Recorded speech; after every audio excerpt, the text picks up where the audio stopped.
Hi again. If you just watched my previous video about what has led up to this insane surgery called a hysterectomy at the age of 39, then you are now on the second video, and this is going to cover the day before, the day of, and hopefully I can get to what happens when you wake up and go from there. So let's get started. Leading up to the hysterectomy and the day before, nerve-wracking. You have to have pre-op visits, you have to have blood work done. I actually had to have an EKG done because I hadn't had one done in a while. So, yeah, so that's all, stuff that's just kind of easy to deal with, but in your mind, it's little markers to, oh, I'm one step closer to this surgery. No surgery is fun. No one wants surgery. Most people, anyways. And most women, they definitely don't want this kind of surgery. Because they know there's a lot of things that are going to happen after the surgery. There's going to be a lot of feelings, a lot of thoughts. It's tough to go through. Whether you're alone or you're not, it's tough. We get to the day before, and I was given some day before directions, which was right before bed. I'm supposed to change all of my sheets, bedding, pillows, not pillows, but pillowcases. To lay out, perfectly clean PJs to sleep in. Couldn't have slept in them the night before, even if it was only once. Everything had to be perfectly clean. I was told not to allow my cats to sleep with me. That didn't happen. But that was my choice. I'm not telling you to do it. Use your own judgment.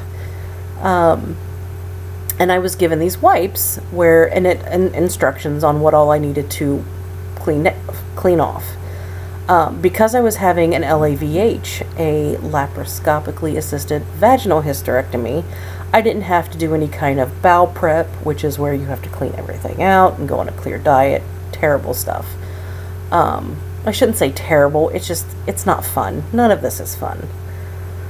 I didn't have to do any of that, so that was good. So I just had to clean off with these wipes, which it leaves your skin, it leaves you very sticky. So you just kind of have to stand there and wait until you're fully just dry. No lotions, no perfumes, none of that stuff. And this leaves your skin super dry once it truly stops being sticky. Next day, had to get up for the surgery. Really early, had to be there at 6 or 6:30 in the morning. I think it was 6. So ridiculously early. Had to take another shower and wash with antibacterial soap. Just Dial or whatever it is that you have that actually says antibacterial on it. And then put on all clean clothes. I couldn't have worn the jeans the day before or anything but something comfortable. Here's what I recommend. Don't wear a bra. What's the point? Even if it's in summertime, put a light jacket over yourself or something. The last thing you want to do after you have these parts removed from you, however it is they're removed from you, is to put on a bra. Trust me, don't put it on. Wear an oversized shirt. Wear an oversized, pair of underwear. Wear oversized pants. Wear comfortable socks and or slippers. Just make sure they're clean. I bought brand new slippers, so I had never worn them before. So everything was good. I basically wore my pajamas. They matched, and standing from afar you wouldn't have been able to tell they were pajamas, but they were super comfortable and oversized. So once you get to the hospital, you're going to check in, you're going to do all your insurance stuff, you're going to go back and you're going to talk to the nurse. They're going to ask you, a million times what your name and birth date is. They're going to ask you what you're having done, and, general chit-chat is allergies, what kind of medication were you allowed to take this morning, when's the last time you ate, which, for me, couldn't eat or drink anything after midnight. I was allowed to take medication some medication, not all of my medication, that morning with a very small swig of water. And then they give you a beautiful gown so you can strip and get into it. For me, since I was still, if you watched the last video, you know that I was having basically a year-long period. By this time it was a year and a half, because it had taken months to get to this point. And I basically had to ask them to lay on kind of, it wasn't a thick padding on the bed, but it was something they could put down so I wouldn't make a mess everywhere. And here's the funny part, because I had told them, you know, it comes and goes as it wants. So just in case it does, I wanted to lay on something. Here's the funny part. Not once did I bleed that morning. Not once. Meaning prior to surgery. And I find that very obnoxious and annoying, I guess. That was just irritating me. Like, I gave it a big eye roll. So I let them know that I was nervous. So they said they'd give me something in my IV to relax me. And it did. But they didn't give it to me till right before they wheeled me out. And down the hall. And into the operating room. Now, before this, I had met, I'd say probably a good 10 to 12 people. I'm talking nurses, anesthesiologists, and their assistants. Anyone that would be assisting my OBGYN in the operating room. It was kind of all over the place, really. And I had just been in that same exact place for the DNC back, you know, a couple months before, or a month and a half before. And I met a few people, and I remember going into the operating room, and I remember counting 1, 2, 3, okay, there's 5 people in here, and they were all women, so I didn't care. I had men and women helping my doctor, and that was first for me. I've never seen a male gynecologist. I have only seen male general practitioners, and I never quite got along with them. Always had an issue of some sort with them. And then all the women OBGYNs I've ever had, I found to be too rough and kind of cold. Including this particular doctor that did the surgery on me. She wasn't mean. She was just a very clinical person. She tried to make people feel good, and she, you know, she decorates her office, and even her exam tables are decorated for each holiday and each season.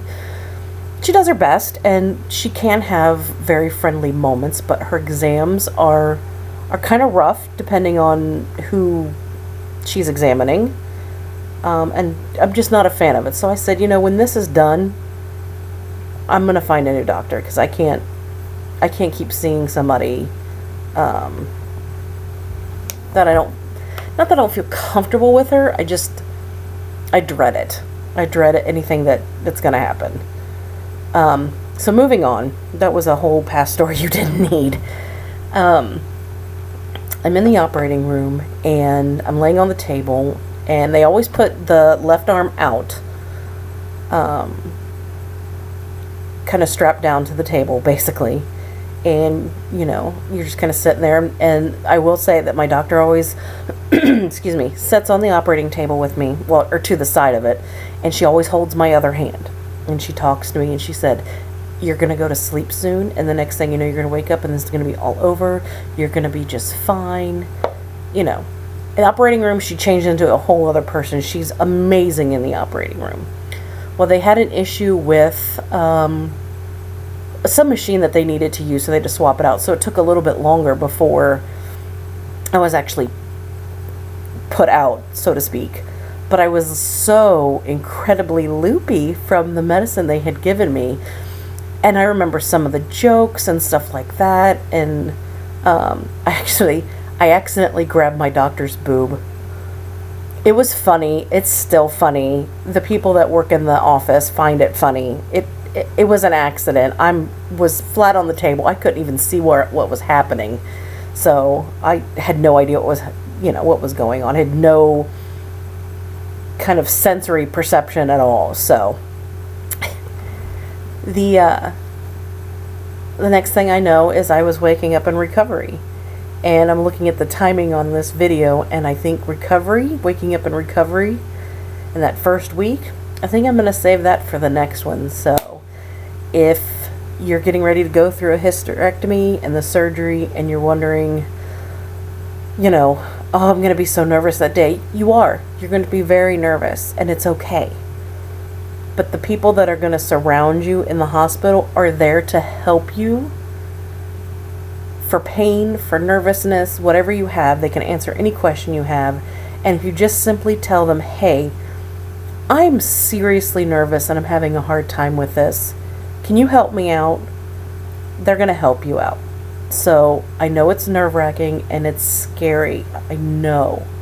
I was just there. I know. Thinking back on it, I still get kind of butterflies in my stomach. But I'm here to tell you, everything's going to be fine. So I'm going to move on to the next video for waking up and recovery and thereafter. So I'll see you there. Leave any questions you have right down there, and I'll answer them as soon as I can. Bye.